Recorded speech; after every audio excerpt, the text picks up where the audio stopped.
Sa iyo na po ang lahat para sa panalangin ng bayan. Mahal naming Ama, kami ay sama-samang naghahandog sa aming panalangin.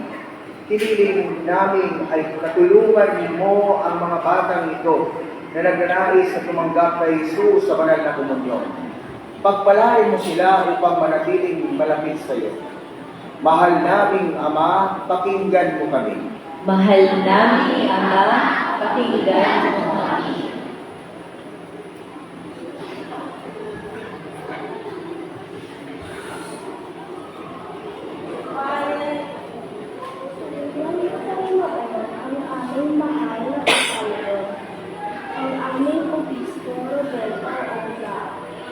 Mga pari at lahat na nagdilipot sa simbahan upang makarating silang matapat at matatag sa pagpapahayag ng mabuting balita.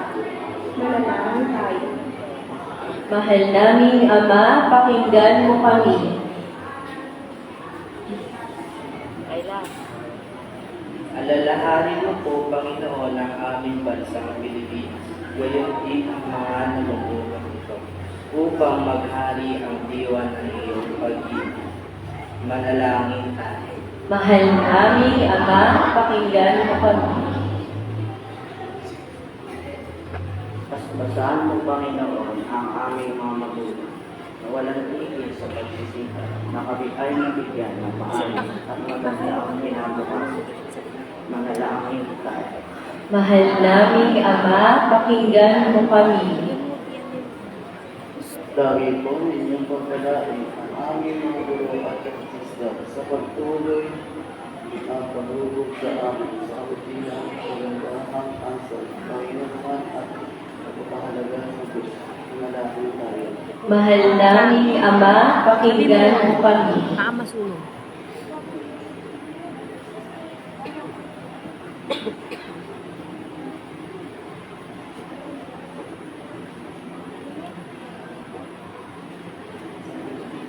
Itinadalangin din namin ang aming mga kapatid na dumaranas na kahirapan, sakit at pagkakito, lalo na ang mga kapatid na biktima ng karanasan at kanila. Manalangin tayo. Mahal naming Ama, pakinggan mo kami.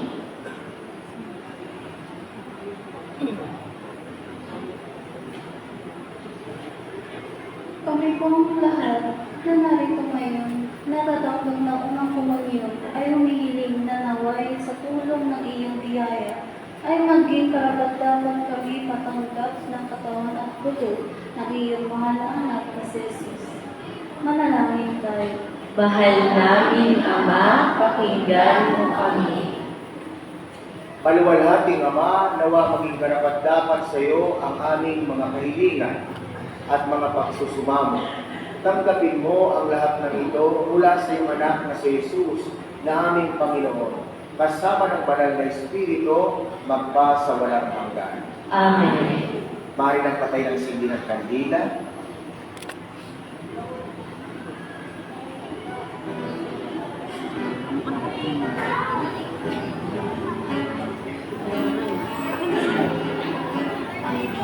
Mga bata, manatili po munang nakatayo